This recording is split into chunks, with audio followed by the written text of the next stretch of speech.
अस्सलामुअलैकुम। आज की हमारी वीडियो टॉन्सिलाइटिस से रिलेटेड है। टॉन्सिलाइटिस जिसे आमतौर पर गले का पकना भी कहते हैं। इस वीडियो में हम आपको टॉन्सिलाइटिस की ट्रीटमेंट्स के बारे में बताएंगे। इसके साथ साथ टॉन्सिलाइटिस के सिम्पटम्स और इसके काजेज़ का भी बताएंगे कि ये किन की वजूहात की वजह से होता है।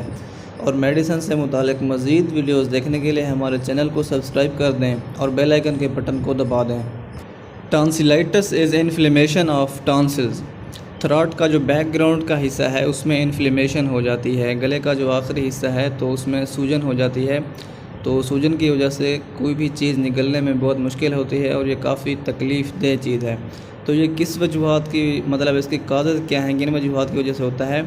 ये वायरल इन्फेक्शन और बैक्टीरियल इन्फेक्शन दोनों की वजह से हो सकता है, यानी कि ये वायरस और बैक्टीरिया दोनों की वजह से हो सकता है। अगर ये वायरस की वजह से होता है तो टॉन्सिलाइटिस के जो सिम्पटम हैं इसमें खांसी ज़रूर आती है। और जो अगर बैक्टीरिया की वजह से होता है तो बैक्टीरियल इन्फेक्शन में खांसी नहीं आती। तो ये बैक्टीरियल इन्फेक्शन और वायरल इन्फेक्शन ये दोनों ही टॉन्सिलाइटिस काज करते हैं। ये इनमें फ़र्क की मेन वजह है कि वायरस में खांसी आती है और बैक्टीरियल इन्फेक्शन में खांसी नहीं आती। टॉन्सिलाइटिस के काफ़ी सारे सिम्पटम्स हैं कि अगर टॉन्सिलाइटिस हो जाती है तो इसकी चंद अलामात ज़ाहिर हो जाती हैं। तो इनमें पहली तो है red and swollen tonsils. Tonsils जो है उनकी रंगत सुर्ख हो जाती है और उनमें सूजन हो जाती है। इसके अलावा जो है टॉन्सिल्स के ऊपर वाइट कलर की या येलो कलर की एक लेयर सी बन जाती है, यानी कि तह नज़र आती है। जब इंसान मुंह खोलता है तो वो साफ नज़र आती है। इसके साथ साथ जो है सोर थ्रोट भी है, यानी कि गले में ख़ारिश वगैरह या सूजन हो जाती है। तो कोई भी चीज़ जो हम निगलते हैं यानी कि स्वेलविंग करते हैं तो वो डिफ़िकल्ट होती है या पेनफुल होती है, या तो स्वेलविंग होती नहीं या होती है तो काफ़ी तकलीफ़ देह है, पेन होता है उससे। और इसके साथ फ़ीवर भी है, बुखार हो जाता है टॉन्सिलाइटिस के साथ, और गर्दन में स्वेलन हो जाती है, थ्रॉटी वॉइस होती है और बैड ब्रीथ है। ये टॉन्सिलाइटिस के सारे सिम्पटम्स हैं।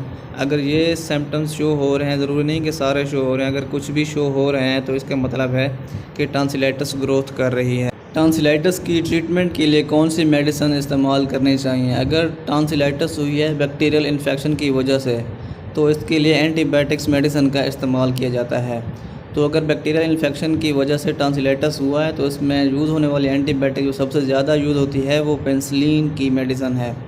पेनिसिलिन को जो है 10 दिन के लिए इस्तेमाल किया जाना ज़रूरी है टॉन्सिलाइटिस के इन्फेक्शन को ठीक करने के लिए। तो काफ़ी सारे डॉक्टर्स भी इसको रिकमेंड करते हैं। ज़्यादातर पेनिसिलिन ही इस्तेमाल की जाती है कि पेनिसिलिन में कुछ कॉम्प्लिकेशन है कि पेनिसिलिन की वजह से इरिटेशन होती है, यानी कि हाइपर सेंसिटिविटी होती है।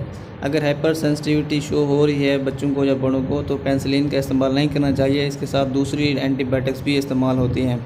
दूसरी जो एंटीबायोटिक इस्तेमाल होती है वो एमॉक्सिसिलिन है। एमॉक्सिसिलिन का इस्तेमाल भी 10 दिन के लिए किया जाना ज़रूरी है। ये एंटीबायोटिक है और ये टॉन्सिलाइटिस को ट्रीट करने में काफ़ी मुफीद है, यानी कि हेल्पफुल है। और एमॉक्सिसिलिन को अडल्ट्स और चिल्ड्रन दोनों में यूज़ किया जाता है। चिल्ड्रन में इसकी डोज जो है कम रखी जाती है। तो ये दो एंटीबायोटिक हैं, काफ़ी ज़्यादा इस्तेमाल की जाती हैं, पेनिसिलिन और एमॉक्सिसिलिन। इसके अलावा कुछ और भी इस्तेमाल की जा सकती हैं, जैसे कि एजिथ्रोमाइसिन हो गया, लेकिन ज़्यादातर यही दो ही इस्तेमाल की जाती हैं। टॉन्सिलाइटिस के सिम्प्टोमेटिक रिलीफ के लिए जो है कुछ रेमेडीज़ भी इस्तेमाल की जाती हैं, जैसे कि गार्गल्स विद सॉल्ट वाटर के नमक, पानी में नमक मिलाकर, गर्म पानी में नमक मिलाकर उसके साथ गरारे किए जाते हैं, तो ये इससे भी रिलीफ़ होता है। और लोजेंजेस की टेबलेट्स भी आप इस्तेमाल कर सकते हैं, बेंजोकेन लगी, यानी कि बेंजोकेन भी इस्तेमाल किया जा सकता है। और पेन को रिलीव करने के लिए पेनाडॉल या ब्रूफिन की टेबलेट इस्तेमाल की जाती हैं। अगर तो टॉन्सिलाइटिस आपको एपिसोड में हो रहा है, यानी कि 1 साल में या 2 साल में 3-4 मरतबा हो गया है, तो इसका इलाज एंटीबायोटिक से मुमकिन नहीं है, तो इसके लिए जो है सर्जरी ज़रूरी होती है। तो इस तरह की टॉन्सिलाइटिस जो एपिसोड में आए उसके लिए सर्जरी आखिरी हल होता है।